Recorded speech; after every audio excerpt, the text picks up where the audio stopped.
Coming up next, Lynn Legier, the Director of Lifelong Learning at the Transformation Center.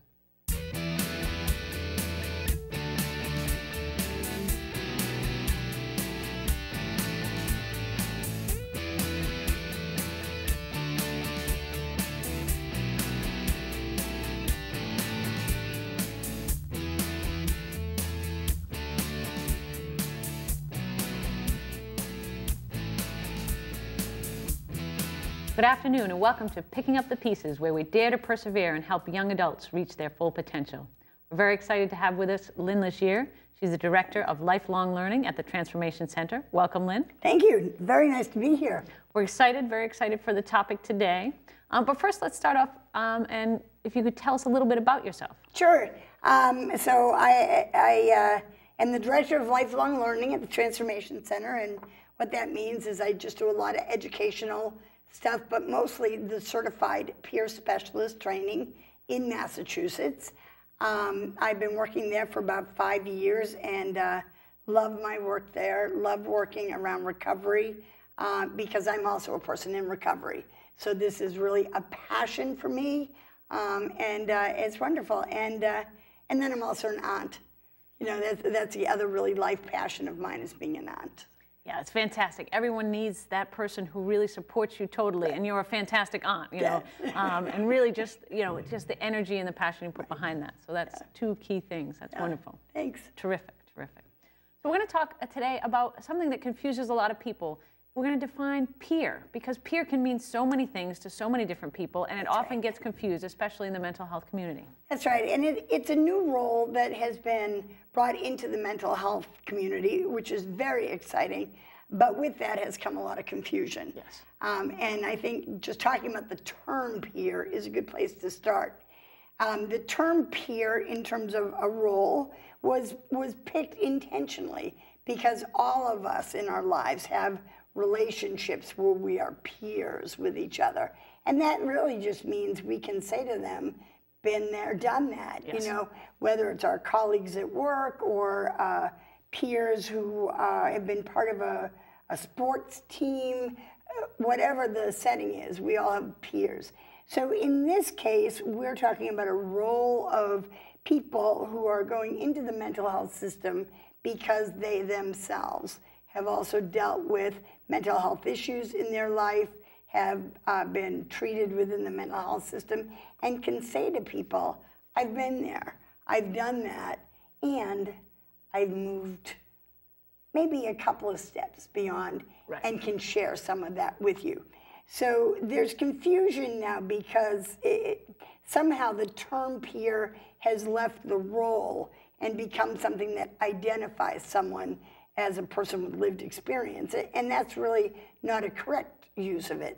Right. No one is a peer by themselves. No, it doesn't make sense. Right. So we certainly will be talking about peers who are in those relationships with people that they're working with, and that's why that term is there.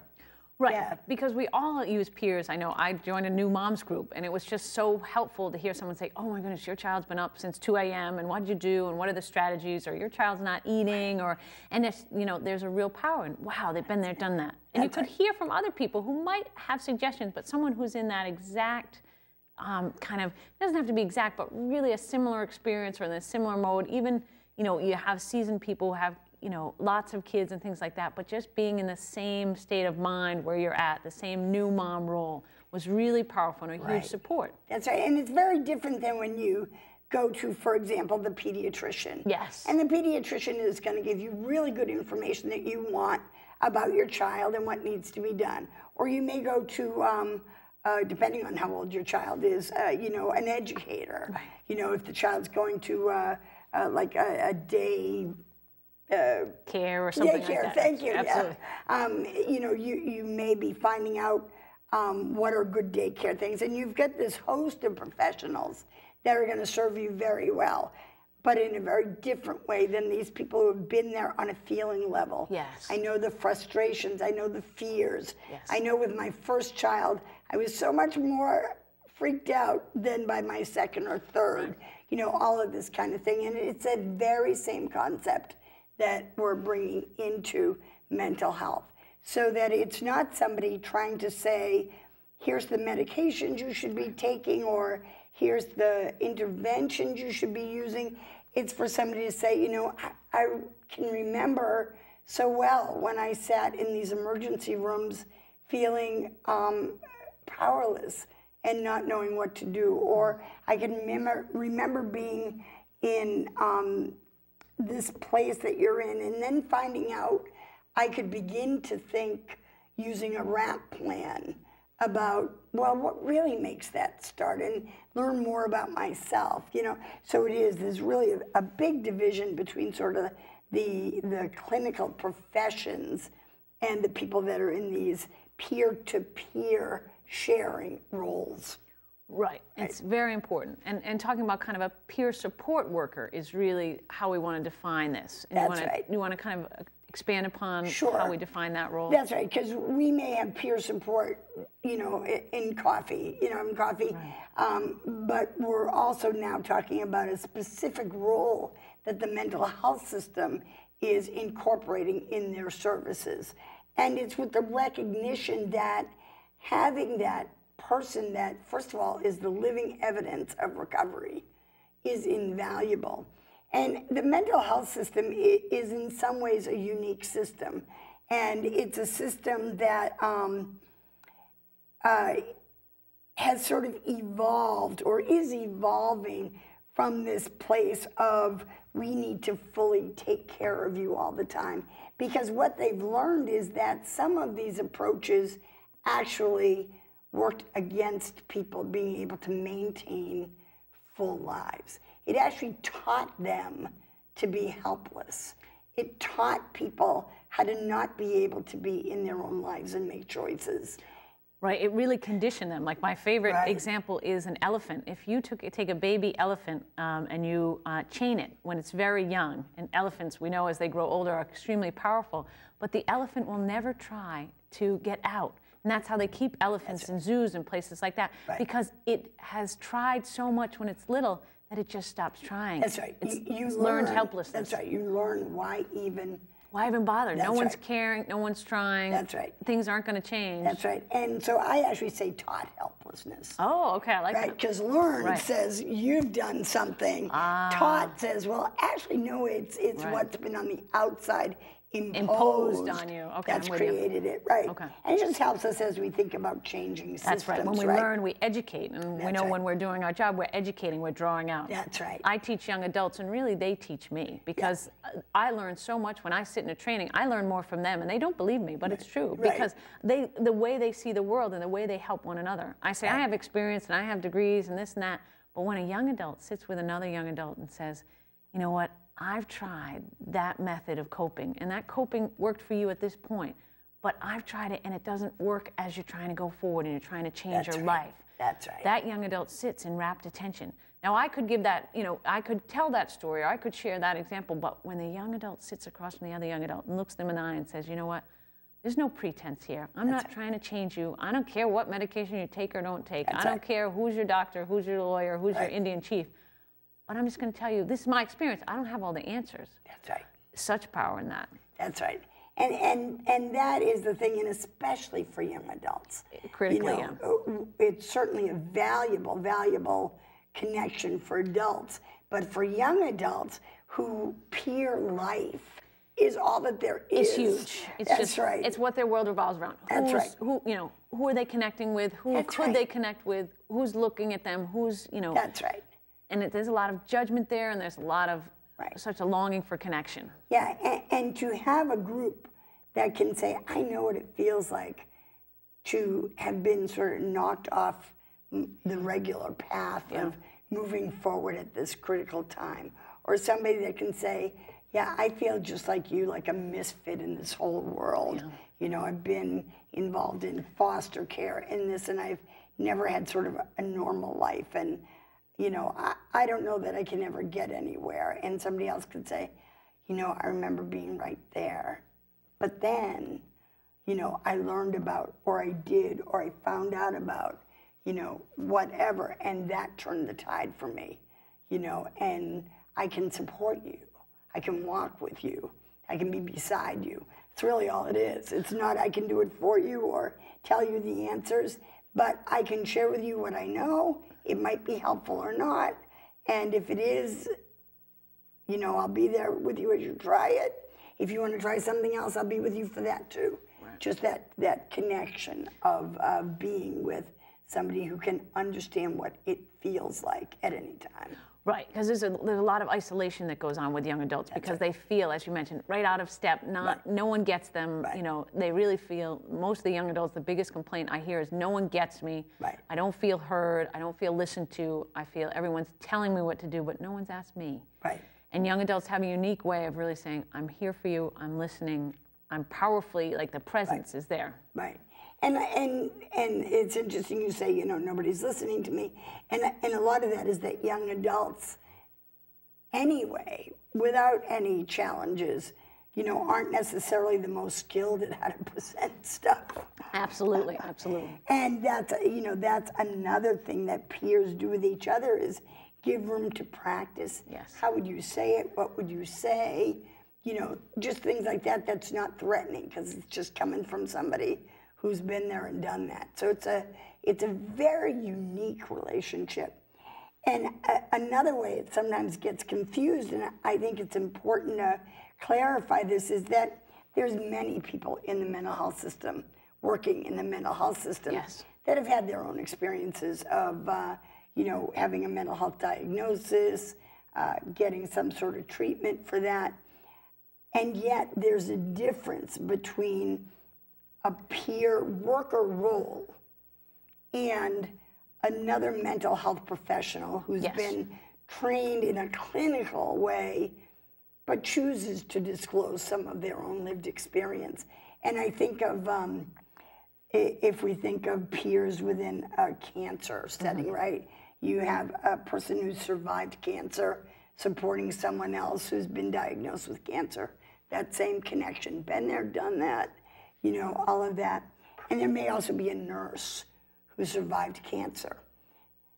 Even if that nurse decides that it's therapeutically okay to share that with the patient, they're not going to leave their primary nursing role, right, and be primarily a support person. So there's still a nurse who's choosing to disclose. So in the mental health system, we may have social workers or psych rehab specialists or psychiatrists, you know, all throughout the hierarchy of people who work there who may choose to disclose their lived experience, but they're not fulfilling the role of a peer worker. Right. Peer workers are always about that place of coming from the place of lived experience and supporting totally self-determination. Right. Peer workers aren't going to tell people what they have to do, what they should do, what decisions they should make. They're not even going to say, well, the agency says you have to do this. You know, that's sort of the agency's job. A peer may say, you know, I see there's a lot of conflict here between what the agency is saying and what's going on. You know, how's that working for you? Right. You know? To explore that and be the sounding board Exactly. and to be, but never to be the person to say, this is what you should do. Right, right. Maybe to help a person weigh and balance, well, what are my options? You know, if I keep doing this, then I might get thrown out. What does that look like? Maybe that looks good. Maybe that's exactly where I want to go. Right. Right? So to be in total non-judgment and allow that person to be the driver of their own path. Right. But to spend more time and think about it and all of that stuff as somebody, you know, who's just there, as somebody who's been there on the emotional experience of being powerless, of having people tell you what to do, all that kind of stuff. I have a great example of that. I worked with a young woman, and she said she was in a residential group home for young adults with mental health illness. And at one point, her roommate said to her, like, I'm 18, I could blow this place, I could get out of this joint, you know, like, I'm out of here. And the young adult said, who was her friend and her roommate, and her peer in the sense that they shared the same experience. Yeah. And she said, it sounds like you're having a little bit of conflict around that. Like, let's think about that. Right. What are the benefits of leaving? What are the drawbacks of leaving? Right. And just let her kind of think through it and really helped her explore it and said, yeah, there's a lot of cool things. You'd be out of here, no one would tell you what to do, blah, blah, blah. but don't you want to go back to school, and aren't you thinking about this? And you told me you like the support of this person, and if you leave here, you won't have that structure.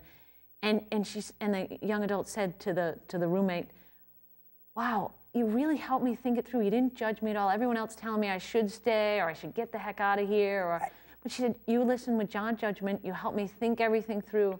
And the young woman decided to stay. And she said, everyone else was telling me I should do this or I should do that. And I just wanted to, like, whenever they said that, kind of lash out at them. Like, you're not listening to what I want. But she said, you listened with non-judgment, and you just, helped me make the decision. Right. But you... And if we think of what is one of the most valuable things to people anyway, but we certainly think about this a lot when people are experiencing emotional distress, that one of the most basic things that's valuable to people is being able to stay in charge of their lives. Yes. And sometimes that means learning how to be in charge of their lives. Yes. So for young adults, that's certainly something that all young adults are learning, and that people that have been in the system are learning, maybe for the first time, how to really be able to make informed choices and stay in that place of, or get to that place of, it's my life and I'm allowed to make choices, and I want to make good choices, and I can weigh and balance. Those are the kind of skills that we want young adults to be getting, and that then benefit all of us so much, because it says, if I'm in charge of my life and I'm not influenced by either people controlling me or this thing that I've been told is going to control me with symptoms, all of that, if I find that I can be the one in control, Yes. then I can say, here's where I want to go, and I can get there. If I'm victim of people, symptoms, illnesses taking over my life, then why bother do any of it, right? Right. So why try if everyone else That's could right. tell me what to do, and ultimately it's not my decision anyway. That's right. And so the other core function of all peer workers is that recovery is real, that people get better, that some of the old ideas about what quote unquote mental illness is are not accurate at all, that it's certainly no diagnosis is accurately, can be accurately called a lifelong, chronic, debilitating illness that you'll never get better from. And peer specialists or peer workers can especially bring those messages, because those are the people that have received diagnoses and found out, I don't have to be my diagnosis. I can live my life, and then recovery, see where recovery takes me, Absolutely, not be defined by it. I often say my mother has a pacemaker, but I don't say my mother the pacemaker. Right. Exactly. You really, it's a piece of who you are, and you can't ignore that you have a pacemaker. Right. You have to take certain precautions and to live your life in the best way possible to reach your full potential. Right. But you can't let that define you or hold you back. Or Right. And it's not as clear as the pacemaker. That's another great point, yes. Which has a really good side to it. It has a whole bunch of negative sides, but the good side is that in reality we know far less than we think we know. And that means that everything's possible. That means that when we look at someone and say, oh, never, no. You're deluding yourself to think that you can have any idea today of where a person might be tomorrow. No.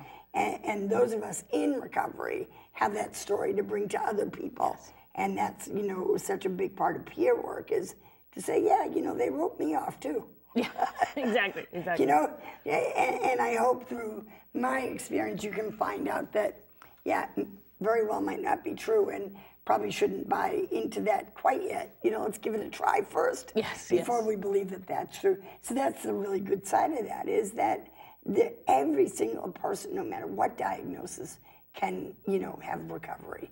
And peers are the living proof of that. Right, and they also, if we talk about it from the staff point of view, I've helped a lot of young adults become on the staff at several institutions and residential homes and day programs and you name it, they're there. And they've actually made a huge impact on the staff because the staff has seen someone come back who's gone to college, who's living a full life, who has all the things that a young adult wants, relationships, very powerful and important friendships in their lives, and move forward in their recovery. Yeah. I often say in the CPS training that I think everybody who's sort of found their way to recovery should go back to their providers and let them know, no, I'm actually not in the other institution down the street now. I'm actually in recovery, because it's true that providers, if they don't see it, it's just an abstract thing, and why are they going to believe it? So it's just as important for providers as people using services to see the real reality of recovery. Absolutely, absolutely. And I also want to make the point that peer mentors or peer workers are staff. And you have a great analogy for that. Yeah, so it's what I think of as the ombudsman. I have an analogy, but not a good, I can't say it very clearly, but it's an ombudsman. It's a tough word. And the idea of an ombudsman is that agencies, and this can be throughout different, it can be sales or anything, know that being in touch with what their customers are needing and what's working and not working for their customers is a wonderful way to success. And so the company itself hires somebody. They pay the paycheck for the person who serves as with a bit of independence from the agency, so they can hear from the customers, serve the customers, and make sure the customers get their needs met. So for example, the IRS has ombudsmen. So if you're having an issue, either trying to file or with your return or whatever, you can go to the ombudsman, and they're not ruled, they're not gonna give your name over to the IRS adjuster, say, I just want you to know so-and-so called today. They asked this question that really was not appropriate. That's right. And you know that I think that they were trying, none of that's gonna happen. So it's gonna benefit the system by having those needs met, right? It's the same thing here. Peer workers are paid by the agency, right? But they're not of the same clinical background. They are, and we call this being in but not of. Right. So that they are there to fully serve people using services. And that means to hear things that maybe other staff really don't want to hear. Yes. Right? Because it's there to work it out, figure out the best way, what to do, how to do it. Like that conversation we had before, well, should I blow this place? I don't know, let's talk it out, right? Right. Should I not take my meds? I don't know, let's talk it out, right? But in the end, that serves the agency, because if we look at like the most extreme situation, which isn't a situation that happens very often, but one that's the most worried about, is that a person using services says to a peer specialist, I think I'm gonna stop taking my meds and not take the staff. I mean, not tell the staff, right? If this ombudsman role, if this peer specialist role is to then run to the staff, right? What's gonna happen? The person's just gonna clam up and not tell anyone, right? By having sort of this independent place, the conversations can continue, thinking about how to make the choice can continue, things like that. So that's one really specific rule. And the other is sort of like this cross-cultural thing, that if you can only see what works and not work, if you have somebody from outside the culture stepping in to support change. Right. Well, I think that's a really critical role. As we begin to wrap up, we're running short on time. We always do. I know we always run short. So we'll have to have you on again, Lynn. So many good things. So many wonderful things. And you help us think about things in a really different way. So I think that's really important. So I did want to make sure we flash up the Transformation Center website. So if people have questions and give the number, it's 617-442-4111. So if people want to contact, they want more information about what a peer support role is. And they'll learn about all sorts of peer support roles. We didn't break down the different kinds, but I think it was good to at least anchor people in what is that peer relationship. And, And what is the main point of that? And I think you really clearly articulate that. So I'd like to thank you very much, Lynn Lachey, for being with us today. And we look forward to having you on again, Yes, we will exploring do this more again. of this fun topic. Yeah, great. Thank you. Thank you very much. I'd like to say thank you to the Department of Mental Health for sponsoring Picking Up the Pieces, where we dare to persevere. And I'd like you to look out for that special young adult that might be in need of your extra support. And I'd like to say thank you to the audience for tuning in. And this is Kim Bissett saying have a wonderful afternoon.